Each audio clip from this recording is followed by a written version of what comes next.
Hallelujah. शलोम शलोम शलोम। प्रभु यीशु मसीह नासरी के नाम में हम उन चीज़ों को जो परमेश्वर ने रखी कि हम जाने शुरू से, और हम आदि से थे। प्रभु यीशु के साथ जब हमने ग्रहण कर लिया तो अब हम आदि से हैं और हमेशा हैं। तो ये हुई पृथ्वी की बात।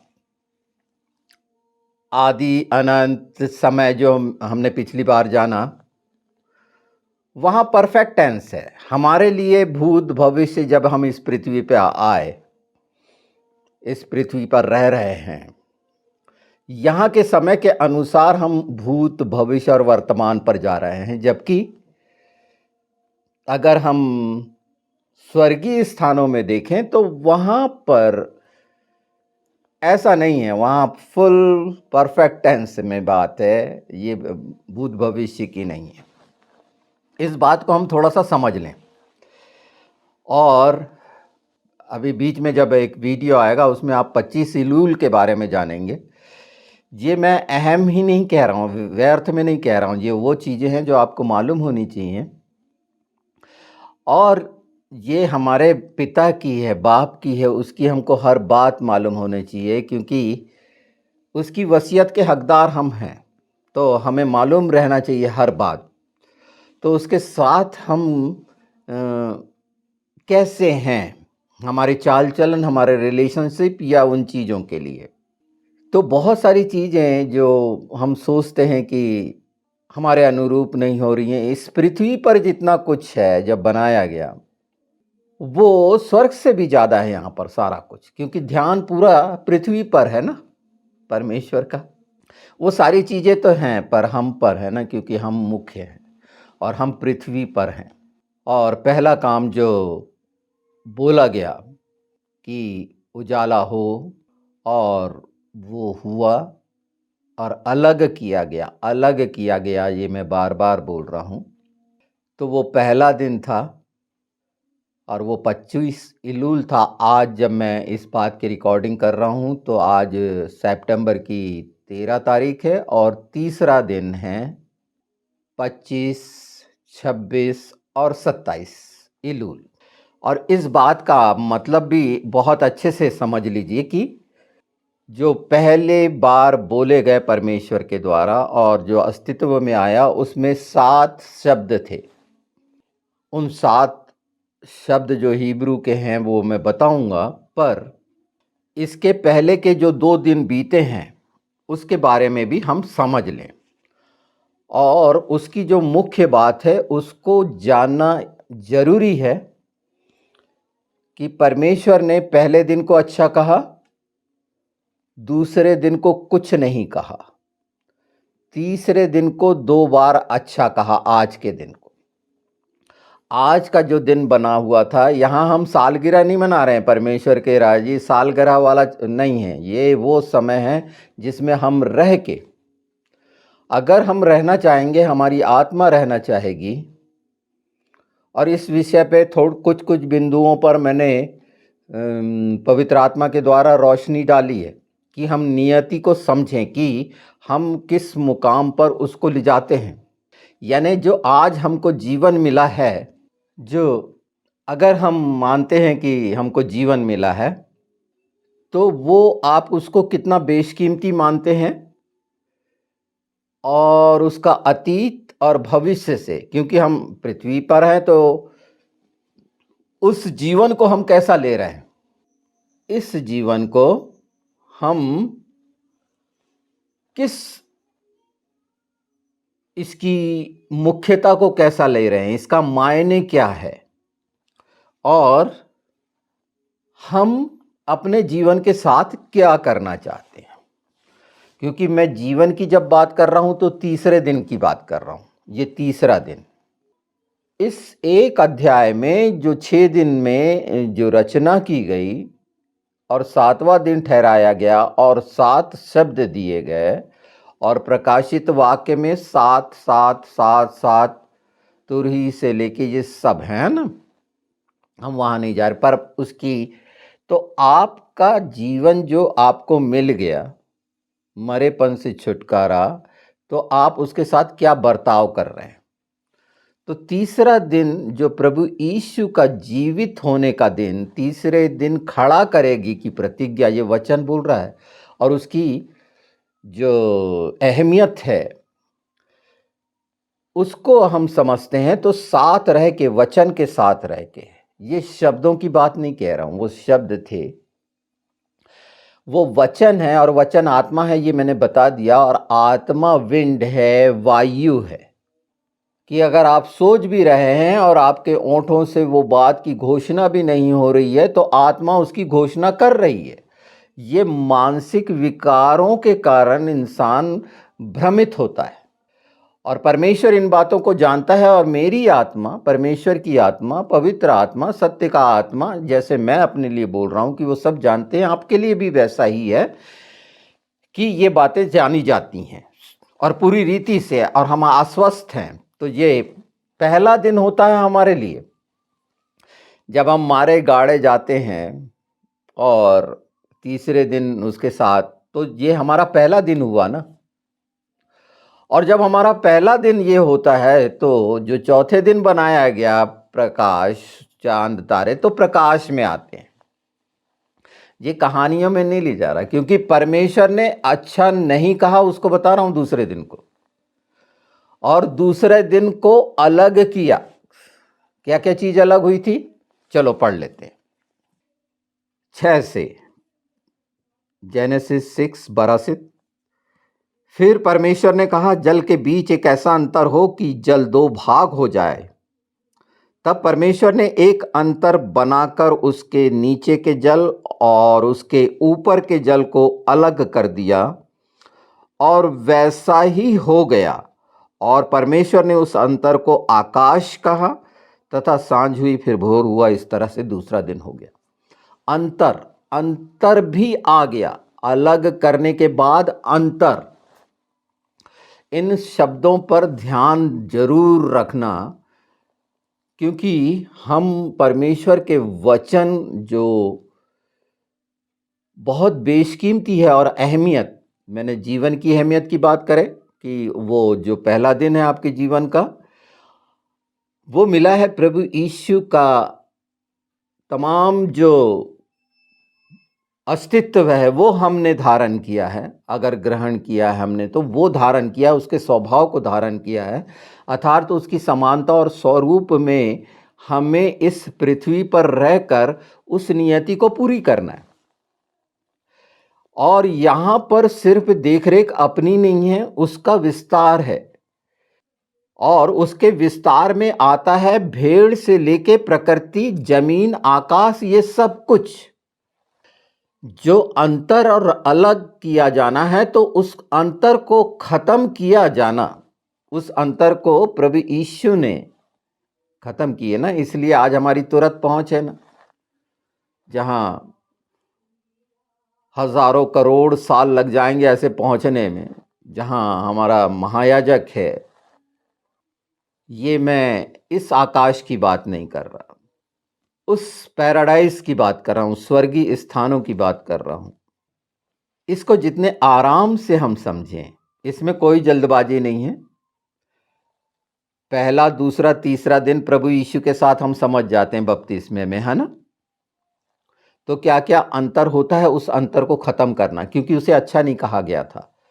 और यहूदियों के हिसाब से दूसरे दिन कब्र में रहने का है ना, रोटी को छिपाया जाना, 3 रोटी रहती हैं, बीच की जो रोटी है उसको छिपाया जाने वाला काम होता है। तो वो हम जो समझ रहे हैं, तो वो कब्र में रखा जाना, अर्थात गाड़े जाने को हम मानते हैं, और जीवन की रोटी भी मानते हैं, जीवन का जल भी मानते हैं। तो सिर्फ बोलने से नहीं, इसको हम अंगीकार कैसे कर रहे हैं अपने तमाम सोच, विचार, विवेक में। ये बात हम में से प्रत्येक के लिए है, प्रत्येक मनुष्य के लिए है ये। और वो जिसमें प्रकट करेगा, उसके चुने हुए ना, उसने निश्चित किया, हमने नहीं चुना, उसने चुना। ये जो मैं बता रहा हूँ उसने चुना है, इसीलिए बता रहा हूँ। मैं अपने आप को अगर एक टीचर जैसे बताने की कोशिश करता तो उसके लिए मुझे बहुत सारा एजुकेशन और ये सारा बाइबल कॉलेज और बहुत सी रिसर्च इसमें करके ये करना पड़ता, वो उसकी मुझे ज़रूरत नहीं है। चुना है, ये प्रमाणित है, और वो जो प्रकट करने वाला जो है उस अंतर को प्रकट कर रहा है। अंतरों को प्रकट करना भी अब समझ गए होगे आप। तो पहले दिन जो बोला गया और जो दूसरे दिन बोला गया और तीसरे दिन बोला गया और अंतर अलग अलग। तो तीसरे दिन मैं पढ़ देता हूं 9 से। आकाश के नीचे के जल एक स्थान पर इकट्ठा हो जाए और सूखी भूमि दिखाई दे, और वैसा ही हो गया। परमेश्वर ने सूखी भूमि को पृथ्वी कहा, तथा जो जल इकट्ठा हुआ उसको उसने समुद्र कहा। और परमेश्वर ने देखा कि ये अच्छा है। ये तीसरे दिन की बात हो रही है, यहाँ भी तीसरा दिन बीता नहीं है। पृथ्वी कहा, अलग करके इकट्ठा किया, अलग किया, सूखी भूमि दिखाई दी, पृथ्वी कहा और समुद्र। ये बहुत सरल है। हमें मालूम होना चाहिए तीसरे दिन क्या हुआ था, क्या अलग हुआ था, और पृथ्वी और समुद्र का क्या मतलब है ना। ये हम धीरे धीरे आगे जानते जाएंगे। कहीं ना कहीं आपको मिलेगा, पवित्र आत्मा आपको मदद करेगा, और हो सकता है इस विषय पे आपने सुना भी हो, और अगर सुन लिया है और समझ लिया है तो मेरे लिए और आसान है कि इस बात को मैं आगे जो बढ़ाते पवित्र आत्मा के द्वारा जा रहे हैं। तो ये इसको अच्छा कहा, अच्छा लगा। हम थे साथ। अब हम थे साथ, ये मैंने बोला है, यहाँ प्रश्न हो सकते हैं क्योंकि हम आदि से थे। हाँ, हम छठवें दिन बनाए गए, एक अलग बात है, वो साथ के लिए, पर थे तो साथ आत्मा में, पूरे अस्तित्व में, महिमा में उस समय, और महिमा की देह में हम साथ हैं। और इस स्थिति में हम पूरी प्रकृति, पृथ्वी, आकाश, ये सारी पहुंच है उसकी अधीनता में। आपकी पहुंच नहीं है, क्योंकि वो जो दुष्ट है शैतान, वो जो अंधेरा है, वो अंतर बनाए हुए हैं इन चीजों में, इसलिए ये डिस्टेंस लगते हैं आपको। ये जो डिस्टेंस है समय का, इसीलिए ये अतीत, भविष्य और वर्तमान जैसी चीजें आ गई, ये अंतर के कारण आई। कितनी सरलता से पवित्र आत्मा इस भेद को आप पर प्रकट कर रहे हैं, और बिल्कुल निश्चित समझ रहे होंगे। पर इसका जो भेद का जानने के लिए आवश्यक ये इसलिए है कि हम उसके साथ रहें पहले दिन से ही। ये बात आश्चर्यजनक नहीं है कि इसमें रत्ती भर फर्क नहीं है, और ये हमको मिला है। दूसरे इस चीज को, इसकी न व्याख्या कर सकते, न समझ रख सकते, वो कंफ्यूज हो सकते हैं, शंका में पड़ सकते हैं, और निश्चित पड़ेंगे, क्योंकि इसके लिए तो प्रभु को स्वीकार करना, पहली उसकी धार्मिकता में आना आवश्यक है और जानना जरूरी है। तो ये आप और हम जान रहे हैं कि आज का जो दिन, तीसरा दिन है, ये पेड़ पौधे, और पहले तो ये चीजें हुई। अब मैं दूसरा पढ़ देता हूं। फिर परमेश्वर ने कहा, पृथ्वी से हरी घास तथा बीज वाले छोटे छोटे पेड़ और फलदायी वृक्ष भी, जिनके बीज उन्हीं में एक एक की जाति के अनुसार हो, पृथ्वी पर उगें। यहाँ बीजों की पूरी बात आ गई है, पेड़ों की बात आ गई है, उगने की बात आ गई है, उगें। और वैसा ही हो गया। इस प्रकार पृथ्वी से हरी घास और छोटे छोटे पेड़, जिसमें अपनी अपनी जाति के अनुसार बीज होता है, और फलदायी वृक्ष, जिनके बीज एक एक की जाति के अनुसार उन्हीं में होते हैं, उगे। और परमेश्वर ने देखा कि अच्छा है, तथा सांझ हुई, फिर भोर हुआ। इस प्रकार तीसरा दिन हो गया।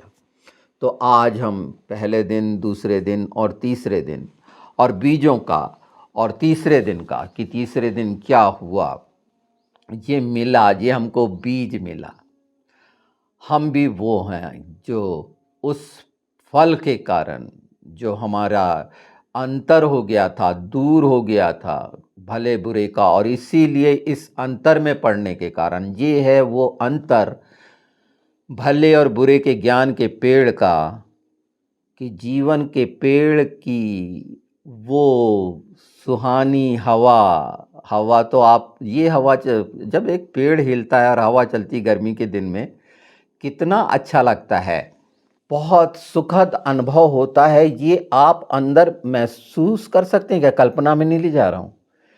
जब वो वृक्ष लगा रहेगा हमारे जीवन में, हम एक गमले में पेड़ लगाते हैं, उसकी देख-रेख करते हैं और जब वो हिलता है, उसमें फूल आते हैं या बीज आते हैं या फल आते हैं तो कैसे आनंदित होते हैं। तो ये वचन का बीज जो बोला जा रहा है, हर तरह के फल, आप कैसा वृक्ष हैं, आप झाड़ियाँ हैं, क्या हैं? ये तो कटीले हैं, कैसे हैं, वो उसी तरह के फल लग जाएँगे और देखते होंगे लोगों के स्वभाव में उस तरह के फल। पर ये इतना खूबसूरत है कि हमने परमेश्वर का वचन जिसे बीज माना है वो पाप नहीं कर सकता, तो हम उसको कितना अच्छे तरीके से ग्रहण करके अपने जीवनों से उन फलों को जब चाहेंगे, इच्छा रखेंगे और वैसे कार्य करेंगे, आज्ञाकारी रहते हुए, उसके भय में रहते हुए, तो प्रकट करने वाला इन चीज़ों को प्रकट करेगा। उसकी करुणा के कारण जो हम पर करता है, मनुष्यों पर करता है, आश्चर्य कर्म होते हैं। और हमारे जीवन के द्वारा जो मिलना चाहिए, अगर सचमुच में चाहते हैं हम कि हमारे होठों के द्वारा शब्द जो निकल रहे हैं मनुष्यों के लिए भलाई का कारण हो, कोमलता का कारण हो, मधुरता का कारण हो, उसमें मिठास हो, ब्लेसिंग हो, सामर्थ हो, तो ये शक्ति तो उसके स्वभाव से हमें मिलेगी ना यीशु के नाम में, और पवित्र आत्मा उसको प्रकट करेंगे। ये हम अगर अपने आप को, हम वो उसका मंदिर हैं और यहाँ से क्या क्या निकल रहा है, निकालने वाला पिता पुत्र पवित्र आत्मा है, और उसमें अगर हम रखेंगे तो वो हमारे जीवनों से निकलेगा। और सर्वोत्तम प्रेम है। प्रेम के बारे में बहुत साफ साफ कहा गया है। जब प्रेम के बारे में, तो एक चीज मैं जरूर पढ़ देना चाहता हूं कि इससे और बात स्पष्ट हो जाए। और वो ये तो बहुत बार बता दिया है कि अगर प्रेम है तो हम आज्ञा मानेंगे, और आज्ञा मानेंगे तो उसके नाम को जान लिए। उसके नाम को जानना, पहले ही पद में पहली ही बार वो 7 शब्द में एत जो अलफ और ताव आया है, उसको हम कैसे समझते हैं, और वो आत्मा समझाती है उसको शब्दों में व्यक्त। परमेश्वर की इच्छा से मनुष्य कर पाता है, अपने आप नहीं कर सकता, और इसीलिए उसकी व्याख्या नहीं हुई है। तो मैं पहला कुरिन्थी, सबको बहुत अच्छे से याद आ गया होगा, 13 बिल्कुल आ गया होगा, मैं जानता हूँ, क्योंकि प्रेम के बारे में और हर कोई प्रेम चाहता है, पर उसको पूरी रीति से। तो मैं पूरी बात इसलिए नहीं कहता कि सबका अलग अलग अंदाज होता है, शरीर का, मन का, प्राण का। वो किसी कौन सी मन स्थिति में है, कौन से मनोविज्ञान को उसने ग्रहण किया है, या कैसी शिक्षा उसकी है, इस बात पर निर्भर करता है। तो मैं पहला कुरिन्थी 13 का 8 से पढ़ता हूँ। प्रेम कभी टलता नहीं, भविष्यवाणी हो तो समाप्त हो जाएंगी, भाषाएं हो तो जाती रहेंगी, ज्ञान हो तो मिट जाएगा, क्योंकि हमारा ज्ञान अधूरा है और हमारी भविष्यवाणी अधूरी। ये क्योंकि भविष्यवाणियों के बारे में बहुत ज़्यादा ध्यान दिया जाता है, इसलिए बता दूं कि वो अधूरी हैं। परंतु जब सर्व सिद्ध आएगा तो अधूरा मिट जाएगा। जब मैं बालक था तो बालकों के समान बोलता था, बालकों का समान मन था, बालकों की सी समझ थी। परंतु जब सयाना हो गया तो बालकों की बातें छोड़ दी। अभी हमें दर्पण में धुंधला सा दिखाई देता है, परंतु उस समय आमने सामने देखेंगे। इस समय मेरा ज्ञान अधूरा है, परंतु उस समय मेरी ऐसी पूरी रीति से पहचानूंगा जैसे मैं पहचाना गया हूँ। तो धुंधला देखना है ना, यहाँ पर धुंधला देखना। और अभी हमें दर्पण में धुंधला सा दिखाई देता है। तो ये अभी मैं जो बातें कर रहा हूँ, हो सकता है धुंधली हों आपके लिए, कठिन सा लगता है कि कैसे साथ। आत्मा को सब मालूम है ना। अगर आप परिश्रम करेंगे तो एक अलग बात है। आप जो परिश्रम कर रहे हैं, अपनी पूरी ताकत लगा रहे हैं, अपनी जो एबिलिटी है कि मैं सब कुछ जो शरीर और प्राण से रिलेटेड है, तो एक अलग बात है। यहाँ मैं प्योरली उस बात को जो आप जो समानता और स्वरूप में बनाए गए, और अधूरा है इसको अच्छे से देख लीजिए। और सभा उपदेशक में व्यर्थ ठहराया गया, सारी चीज़ें अधूरी और व्यर्थ। तो जो प्रयास एक कोशिश की जाती है अपनी योजनाओं के अनुसार मनुष्य अपने दायरे को बढ़ाने के लिए, अपने आप को दिखाने के लिए, तो वो सब कुछ खत्म हो जाता है, वो हमेशा नहीं रहता। पर यहाँ जब हम साथ होते हैं और हम जीवित हुए हैं, मरापन खत्म हुआ है, वो तमाम मरा हुआ मांस निकल गया है और जीवन का पेड़ लग गया है, तो उसके अनुभव तो आपको मिलेंगे।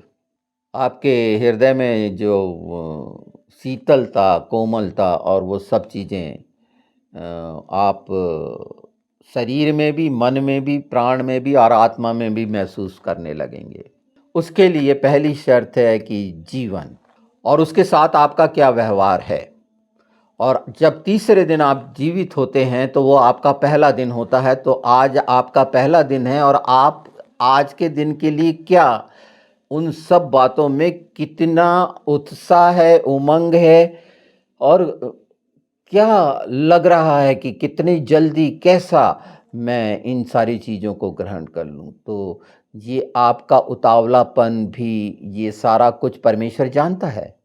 और ये सब चीज़ें जो बताई जा रही हैं, ये सिर्फ़ उस बात की भूमिका के लिए है कि जिस तरह से ये करीब आते जा रहा है समय, तो आप तैयार हो जाएँ, तैयार हो, तैयार हो, तैयार हो, ऐसा नहीं।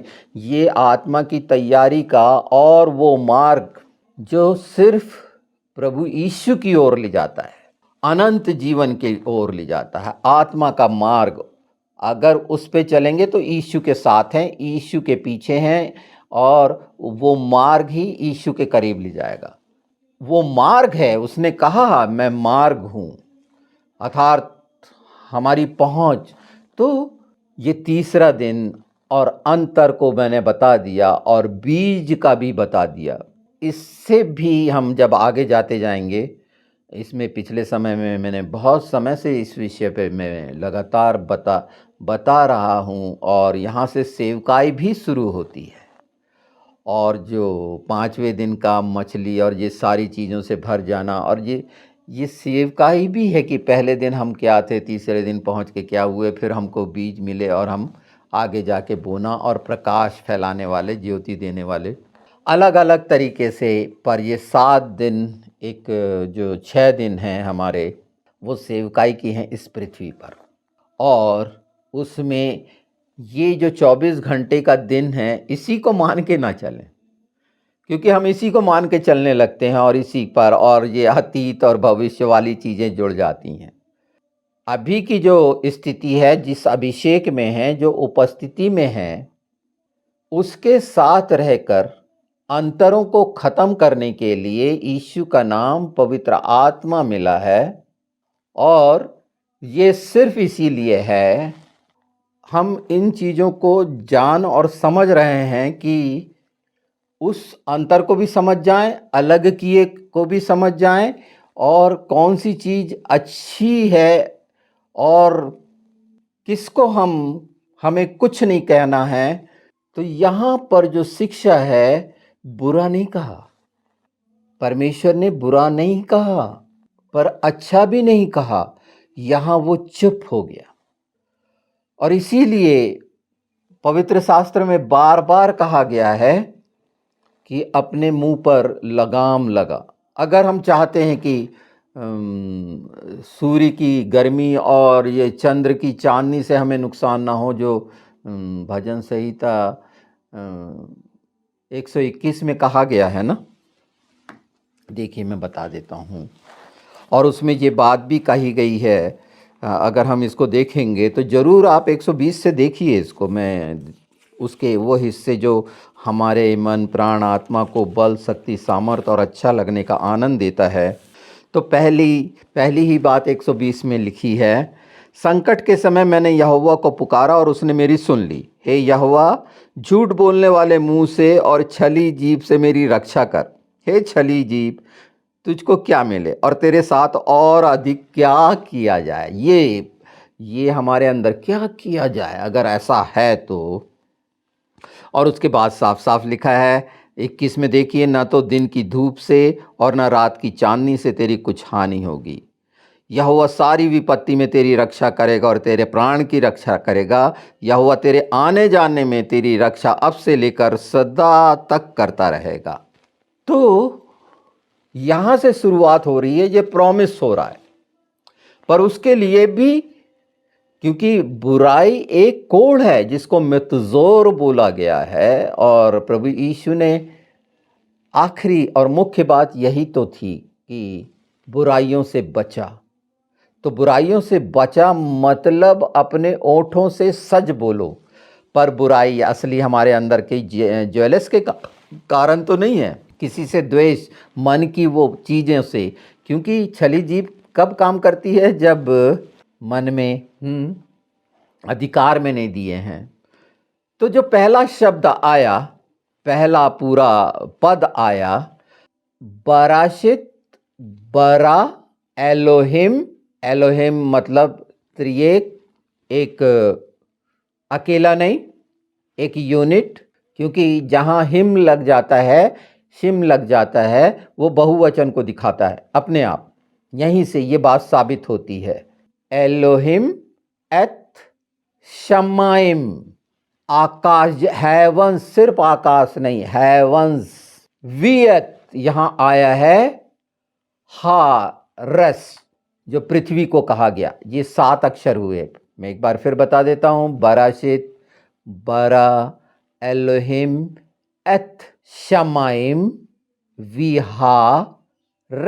हारेस्ट। तो आकाश और पृथ्वी की रचना की। उसके बाद हम जानते हैं कि वो क्या हो रहा था, मंडरा रहा था पवित्र आत्मा और ये सब कुछ। पर आज जब हमें पवित्र आत्मा ने इस ओर ले गए हैं, और आने वाले समय में डिकोडिंग का वो पूरा जो सच है, यहाँ कोई मैं बिल्कुल नहीं, एक शब्द भी कल्पना का नहीं। क्योंकि जवाब मेरे को परमेश्वर को देना है, मुझे अपना राज नहीं बनाना है। इन बातों को पवित्र आत्मा निश्चित जिन तक पहुंचाना है वहां तक पहुंचेगी। ये मेरी इच्छा से नहीं होगा, और मैं अपनी योजनाओं से वो काम नहीं करूंगा जिसमें लाखों करोड़ों सब्सक्राइबर कैसे जुटाते हैं। ये मैं उन चीज़ों का इस्तेमाल नहीं करता। ये फॉल्स कोई नहीं वहाँ पर, क्योंकि मेरे को मोनेटाइज नहीं कराना है, मेरे को अर्निंग वाला चैनल नहीं है ये। और बहुत जल्दी आपको क्रिश्चियन किंग के नाम से, क्रिश्चियन किंग ट्यूब के नाम से, क्योंकि ये सब बातें जिस तरह से चल रही हैं और स्ट्राइक्स आ रही हैं और प्राइवेट कर दिए जा रहे हैं उन बातों के लिए जो सच के लिए, तो ये बैन भी हो सकता है। पर इसका ये मतलब नहीं, जो यहाँ बिल्कुल किया जाएगा, जो किया जाना है उससे चिंता भी नहीं है। पर हाँ, ये जो बोल दिया जा रहा है इसको कोई नहीं मिटा सकता, इसको कोई नहीं रोक सकता। क्या होता था पता है? पौलुस बोलता था कि मेरे को ज़्यादा ताड़ना मिले जेल के अंदर तो ये मेरे बारे में बात करते हैं कि मुझे ज़्यादा से ज़्यादा अनजाने में वो परमेश्वर की महिमा कर रहे होते हैं। ये हाल है, ये सब बातों की समझ है। पवित्र आत्मा का धन्यवाद है कि ये 3 दिन, और फिर हम अगले वो 3 दिन जो जोड़ों के हैं उस पर भी करेंगे, पवित्र आत्मा ले जाएंगे। इस बीच में मैं आपके उसको नॉलेज के लिए बता दूं, मतलब आपके संज्ञान में आ जाए ये बात कि एक पूरा एल्बम चल रहा था जिसमें हमको समय और समय के भेद से लेकर वो सब चीज़ें पवित्र आत्मा धीरे धीरे करके आराधना का और सच्चाई से, और उसके बिंदु, और उसके बाद आशीर्वाद, और ये हम आगे जा रहे हैं। और इन समय को भी समझेंगे, और साथ साथ रह के उसके साथ साथ तो आपको बार बार सुनने से कहीं पर ऐसा प्रश्न, तो पवित्र आत्मा पवित्र शास्त्र के द्वारा उसे सामने बहुत स्पष्ट कर देंगे। क्योंकि ये वो समय है, आपको परेशान होने की ज़रूरत नहीं है। वो भ्रम और शंका डालने वाला वो दुष्ट है, और उससे आपको वादा है कि वो हमारे दाहिने हैं, वो संभालेगा। और उसके हम अस्तित्व में हैं और उसका स्वभाव की जब हम इच्छा रखेंगे, मैं जब उसके स्वभाव को मांगने की बात करता हूँ, तो उसकी संप्रभुता हमारे तमाम अस्तित्व पर हो, ये मैं चाहता हूँ। और आप अपने अंदर भी वो सब अनुभव कर सकते हैं जब कैसे आप भजन संहिता 23 के बारे में इतने आनंदित होकर और पूरा कॉन्फिडेंट होकर उसके बारे में बोलते हैं, और निश्चित वो हमारे को संपूर्णता में सारी चीज़ें और तृप्त करता है, बचा के रखता है, मार्गदर्शन करता है। विरोधियों को कैसे है वो हमारे, मुझे तो जितने दुष्ट मेरी नज़र में आते ही नहीं हैं, वो कहाँ गए पता ही नहीं है, कि बोले तेरी दृष्टि के सामने ही नहीं होंगे तो वो है ही नहीं।